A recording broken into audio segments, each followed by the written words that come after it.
तो हेलो दोस्तों, welcome to my YouTube channel. दोस्तों स्वागत है हमारे यूट्यूब चैनल में जिसका नाम है जीके न्यूज भोजपुरी।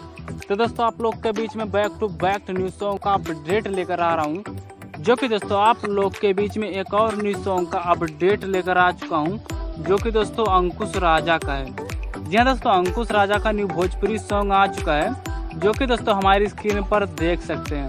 जो कि दोस्तों आप लोग को बता दें, जो कि दोस्तों गाने का नाम है रौरे खातिर धान बचौले बानी। दोस्तों गाना कहना में रौरे खातिर धान बचौले बानी।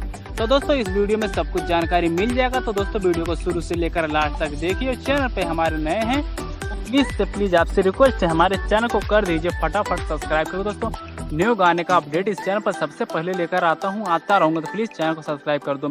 दोस्तों आप लोग को बता दें गाना को कौन से चैनल पर रिलीज किया जाएगा, जो कि दोस्तों DRS म्यूजिक। जी हाँ दोस्तों, DRS म्यूजिक पर इस सॉन्ग को रिलीज किया गया, जो कि दोस्तों आप लोग के बीच में कल ही सॉन्ग आ रहा है। जी हाँ दोस्तों, आप लोग के बीच में कल ही सॉन्ग आ रहा है, जो कि दोस्तों 6:45 पर। जी हाँ दोस्तों 6:45 पर इस सॉन्ग को रिलीज किया जाएगा, जो कि दोस्तों बहुत ही मस्त सॉन्ग है। तो दोस्तों अपडेट कैसा लगा प्लीज कमेंट बॉक्स में जरूर बताइए। चैनल पर नए सब्सक्राइब करें। मिलते हैं और किसी नेक्स्ट